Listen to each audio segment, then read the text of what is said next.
Oke, teman-teman, balik lagi bareng Astrid di channel Australian, tempat dimana kisah-kisah misteri, horor, dan hal-hal ganjil yang gak bisa dijelaskan logika.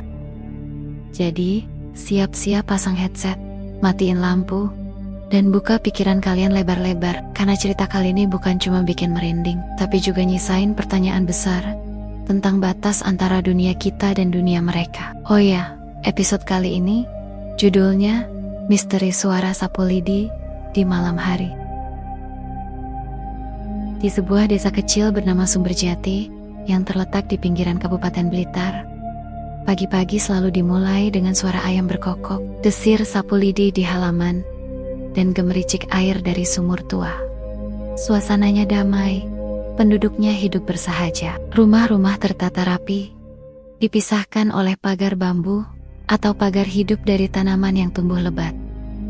Bu Ratna, seorang ibu rumah tangga berusia 40-an, sudah 20 tahun tinggal di sana. Pagi itu, seperti biasa, ia menyiram tanaman di depan rumahnya. Tepat di sebelah rumah Pak Margo, seorang duda tua yang sudah lama hidup sendiri. Selama bertahun-tahun, Bu Ratna hafal betul kebiasaan tetangganya itu.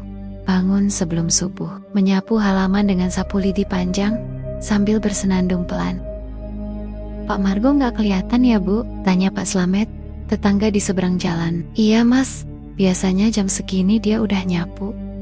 Ini udah 2 hari nggak kelihatan," jawab Bu Ratna. Pak Slamet lalu mencoba mengetuk pintu rumah Pak Margo, tapi tak ada jawaban. Bahkan saat diketuk lebih keras, tetap sunyi.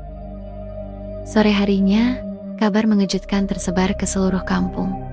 Pak Margo ditemukan meninggal dunia, terbujur kaku di atas dipan kayunya. Tidak ada tanda-tanda kekerasan. Kata bidan desa, beliau wafat dalam tidur. Usianya memang sudah 74 tahun dan tak memiliki sanak saudara. Istrinya telah wafat 15 tahun lalu dan mereka tak dikaruniai anak. Jenazah Pak Margo dimakamkan esok harinya secara gotong royong oleh warga. Bu Ratna ikut memasak makanan untuk para pelayat. Rumah kecil yang dikelilingi pohon jambu air dan semak liar itu pun ditinggalkan kosong. Warga memutuskan untuk membiarkannya utuh sementara waktu, sambil menunggu keputusan desa, apakah akan diwariskan, dijual, atau dijadikan rumah singgah. Beberapa hari berlalu, namun suatu pagi, sekitar jam 5:30, Bu Ratna yang sedang menyiram tanaman dikejutkan oleh suara yang amat ia kenal. Suara sapu lidi yang menyapu halaman dengan ritme yang khas. Ia sempat berpikir itu suara dari rumah tetangga, tetapi rumah Pak Margo kosong. Saat menoleh dari balik daun waru, ia melihat sosok membungkuk menyapu. Posturnya seperti Pak Margo. Jantungnya berdebar. Itu Pak Margo. Tapi bagaimana mungkin? Begitu ia berkedip dan menatap lagi, halaman itu kosong. Tak ada siapa-siapa. Ember air terjatuh. Tubuhnya lemas. Keesokan paginya suara itu terdengar lagi, dan bukan hanya Bu Ratna yang mendengarnya. Pak Slamet pun bercerita di warung kopi bahwa ia mendengar suara nyapu dari rumah Pak Margo dan melihat bekas daun yang tersapu rapi. Beberapa warga mulai ikut bersaksi. Ada yang mendengar suara, ada pula yang melihat bayangan menyapu yang langsung lenyap saat didekati. Bu Ratna mulai bertanya-tanya, jika itu memang arwah Pak Margo, kenapa ia masih menyapu? Apa yang belum selesai dari hidupnya? Warga tidak merasa terganggu, tidak ada pintu terbanting, tidak ada suara jeritan, hanya suara sapu lidi setiap pagi dari rumah kosong. Kepala dusun, Pak Darno, akhirnya mengajak warga untuk mengadakan tahlilan kecil di rumah Pak Margo. Rumah dibersihkan, lampu diganti, tikar digelar. Suasananya tenang, bahkan terasa damai. Namun malam harinya, Bu Ratna kembali mendengar suara sapu. Kali ini dari dalam rumah. Esoknya, halaman rumah itu sudah bersih rapi, meski terkunci semalaman.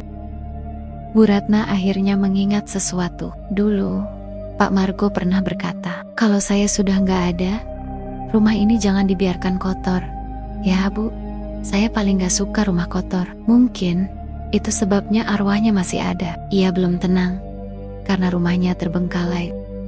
Pagi itu, Bu Ratna memberanikan diri masuk ke rumah Pak Margo. Ia membawa sapu dan kain pel. Rumah itu tidak benar-benar kotor.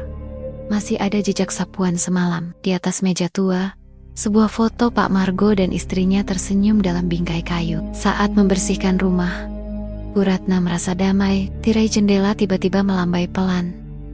Angin entah dari mana, seolah ada yang berterima kasih.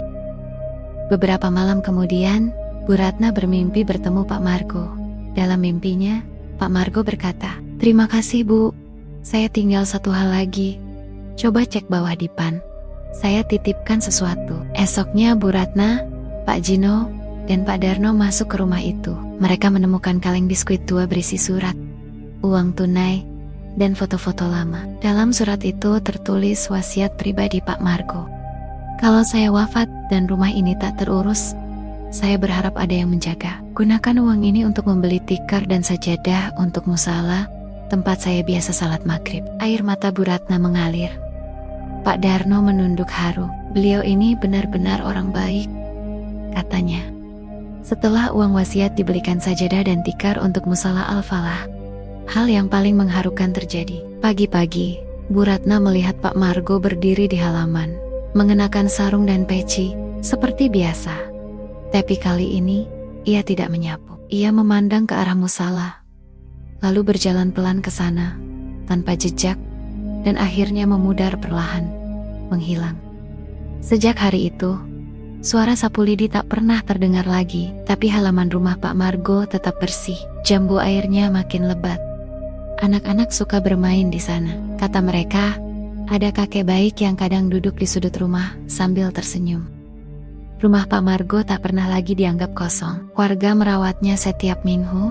Satu keluarga bergiliran membersihkan. Pak Darno mengusulkan rumah itu jadi rumah jaga bersama. Tak diubah total, hanya dicat ulang warna krem tua seperti dulu. Bahkan, anak-anak senang bermain di sana. Mereka merasa nyaman. Beberapa mengaku pernah ditemani kakek baik yang hanya duduk tersenyum. Pada malam Maulid, Musala Al-Falah mengadakan pengajian khusus mengenang Pak Margo. Saat doa ditutup, angin sejuk masuk lewat jendela. Tikar di sudut musala bergeser sendiri, seperti ada yang baru saja berdiri. Semua yang hadir merasakannya, tanpa harus melihat. Mereka tahu, Pak Margo datang pamit, dan kini, ia benar-benar tenang. Oke, teman-teman, terima kasih sudah temenin Astrid kisahin misteri malam ini. Jangan lupa like, komen, dan subscribe ya, kalau kalian suka cerita misteri kayak gini. Pesan Astrid, ingatlah bahwa dunia ini sebenarnya lebih luas dari apa yang bisa kita lihat. Sampai jumpa di cerita misteri berikutnya, dan hati-hati kalau kamu lagi sendiri di malam hari. Bye-bye.